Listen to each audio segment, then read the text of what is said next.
And that's where I want to go. Shannon talking about the fact that you have not won the Daytona 500, but I heard you visiting with Matt Yoakum the other day, and you said, really, at this stage, there's no major sense of urgency because you have a lot of time left. But build on that if you would. Well, yeah, hopefully there's time left, right? I mean, I think I could run for probably another 10, maybe 14 years-ish. I'm not exactly sure on that, but I think time's on my side, so having the opportunity to be able to go out there and win this thing in the next 10 years would certainly be helpful. But anything can happen in these races. We all know how random these races are. I mean, I look back on it and I look at like 85 or 87 and before, it had a lot to do with car, with driver, with skill, with setup, with crew chief, with all that sort of stuff. And now the randomness to it is you see guys that are winning this race that it may be their only win in their career, their only win of 3 wins in their career, something like that.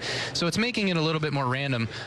Kurt, his only speedway win is the Daytona 500 win. I mean, that's kind of weird for him being in the sport for 17 years. Took him 17 years to win it. Darrell Waltrip took 17 years to win it. Dale Earnhardt 20 years to win it. I mean, I don't have to give away all the numbers, but you're doing a nice job. I like the stats. I hear you. I guess I've been told enough of them that I know them by now. So I'm getting up there. Trust me, I'm feeling it. But you know, to me, it's something that when it's all said and done, at the end of the day, I don't think it's going to be something that's going to kill me if I don't win this race. I mean, there's plenty of greats too that have not won this race that I can look up to and say they had phenomenal careers. It's not going to take away anything of mine. I don't feel like.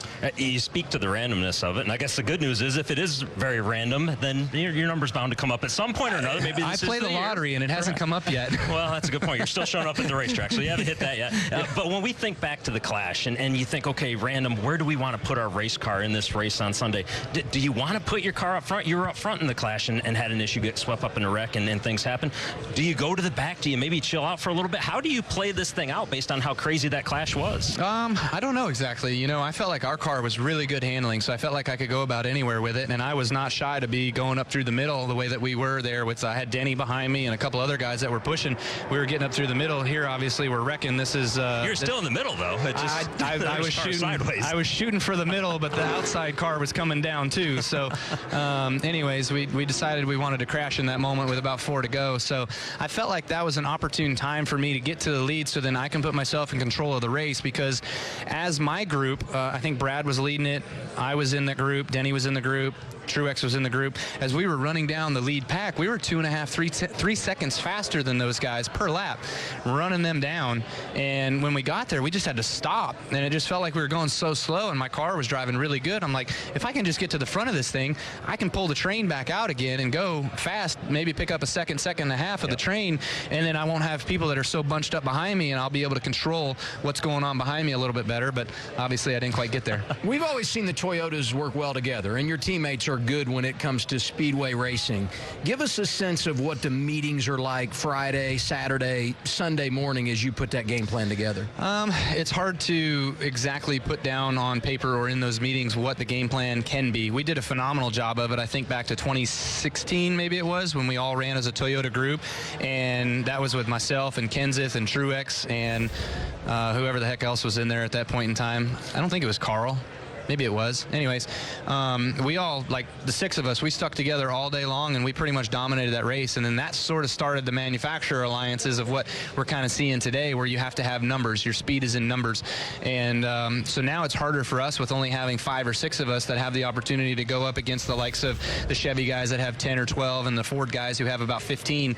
So that's kind of changed the dynamic a little bit the last few years of racing at Daytona and in the speedway race. But when it all comes down to it, still at the end of the day, when you get to 10 to go, 5 to go, it's every man for himself. And we saw last year how a couple guys got mad at other guys that were in the same manufactured cars because they went with other guys who they just felt better going with, or just had the momentum, and you kind of skip out on a same manufactured car who doesn't have the momentum because you're like, well, I'm not going to slow down to pick that guy up. I'm going to go with where it's going first. How tough is that? Clint just alluded that also. This is the Daytona 500. I mean, you're racing for the biggest prize in what we do. You're not thinking about, hey, that car's a teammate, or he isn't a teammate, or he's always got the same logo or a different logo at that moment, are you? No. When it comes down to that time of the race, you're not supposed to be thinking that way. As it went last year, myself and Denny, we worked with each other really, really well. We were controlling the restarts on both outside lanes, or I was on the inside, he was on the outside, and then we flipped for the last one, and he had control of the restart, and he was able to come out on top, you know. And I was trying to back up the line a little bit because I wanted to win. I wanted to beat him, so I was trying to back up a little bit, hit and give him a gap, and have the 22 was behind me at that point in time. I should have thought better than having him push me because I knew that wasn't going to work. So he drove around me. Right? And so now I'm like, well, damn, now I'm in third. Now I got to go back and pass him in order to get to Denny. So I was able to do that. I was able to get back to second. But that totally killed my shot of being able to win the race when I had to start working on the guy who was behind me that jumped me, you know. So back to your question is, I wasn't thinking about Denny being a teammate. I wanted to beat him. I wanted to win the race. So I was going to do whatever it took for me to beat him, but it backfired. Shannon mentioned all of your numbers off the top. Your career's been amazing, and we feel like eventually, whether it's Sunday or not, you will get this Daytona 500 victory, and we're glad you're here as the champ. All the best as you defend that title in 2020. I appreciate it. Yeah, thank you guys very much. For the best access, perspective, and personalities in all of sports, follow us at Fox Sports on Twitter, Facebook, Instagram, and YouTube.